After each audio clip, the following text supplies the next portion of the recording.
Hello and welcome. I'm Elige Stewart. This is Jordan Cooper, Wow. and I am bribing Jordan with pizza to speak with me today about how he handles Mercury retrograde. I was planning on doing an actual blog post about it, but I'm kind of doped up on migraine medicine right now, and the sound of the keys clacking kind of hurt my head, so I decided against it. So I figured, hey, why not try a video instead? So Mercury actually went retrograde on the 31st of August, and it went retrograde at 29 degrees Virgo, um, and it will be retrograde until the 22nd of September. Now, several people might have been feeling the Mercury retrograde from anywhere from August 10th on, when Mercury was in its shadow. As many of us know, Mercury retrograde is when um, technology likes to go wonky, communications like to go out the window, and we don't like to start any new projects, and you really want to avoid signing any legal documentation, anything like that. But um, what is encouraged during this time are the re's. So refinancing, reevaluating, anything that you're doing over. Um, uh, Sort of reconsidering anything. Mercury retrograde is a really good time for that. So, um, what is making this particular Mercury retrograde beastly, though, is the fact that we also have a solar eclipse that happened in Virgo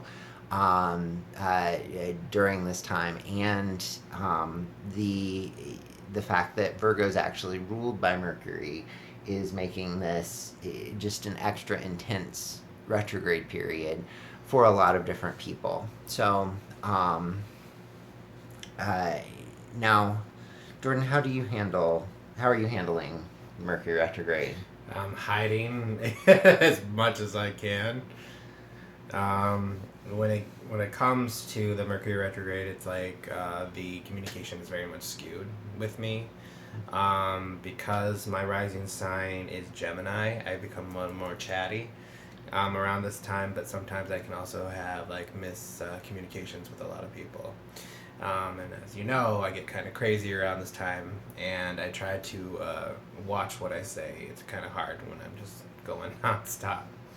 Um, but on the flip side of it, I did get to reanalyze a lot of different things about, like I missed certain steps within a particular process of cleansing, and I found out I had an attachment on me and had to get rid of that spiritual attachment after looking at it again instead of having the assumption. And it's also me reanalyzing a lot of rooted issues and problems that were within me that come from my family and a few people that have hurt me in my past. Mm-hmm. And so I was able to take care of that as well and do a healing process on that as well.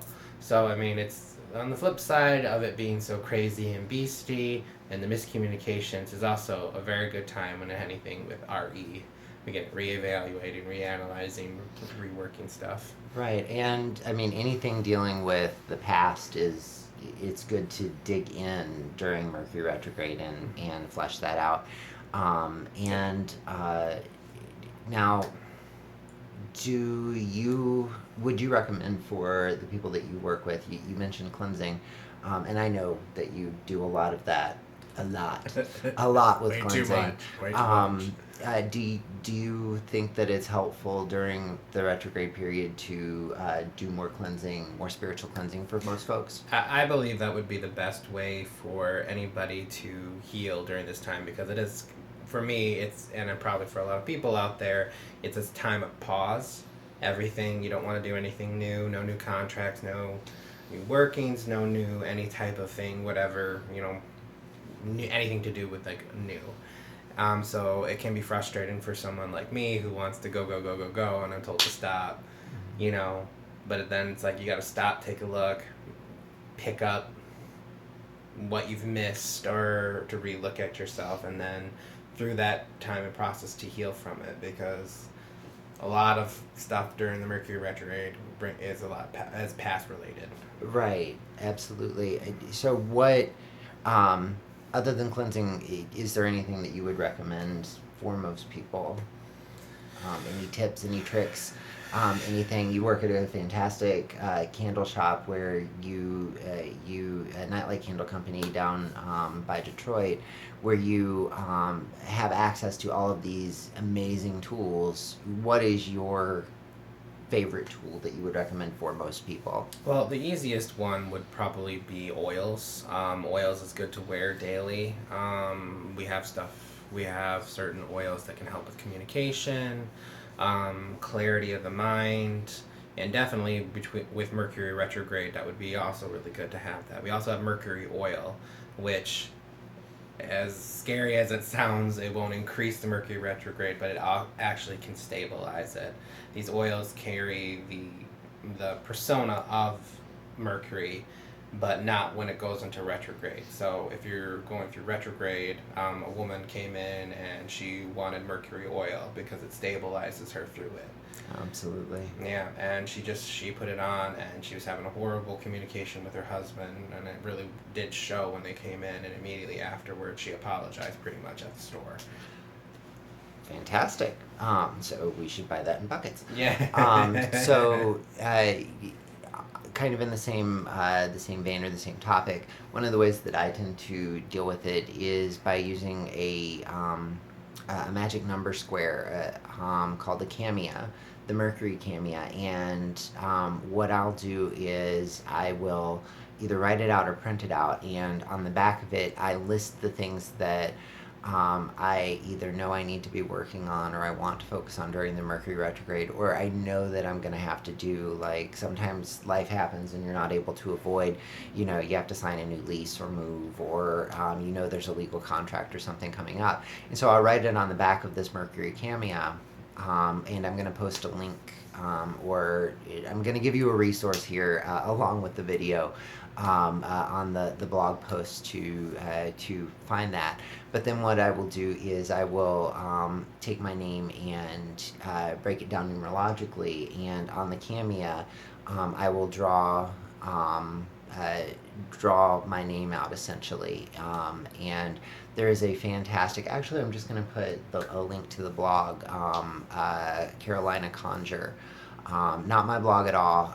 It's an amazing blog. I do love it, but I know they have a great article for using that very technique. And I find that technique to be one of the best ways for me to personally deal with Mercury retrograde. And I do believe that I've shared pretty much everything I wanted to share about Mercury retrograde. Was there anything else you wanted to add before we wrapped up? Not really. Just some duck and cover. I mean, it's not as bad this year, but anybody who's actually done Mercury retrograde or been through it knows it can be a beast. Well, and I mean, it happens several times a year, and it just so happens that this Mercury retrograde happens to end on the day that the sun moves out of Virgo. So it will. It definitely takes the emphasis off of that mercurial energy, and hopefully we'll be able to feel a little more stable and just kind of get back to a point of normal. Well, at least as normal as any of us can be. So, thank you so much. I hope you enjoyed this. Check out Jordan's website, warrioroflight.us. And I will obviously put a link up there. And until next time, brightest blessings.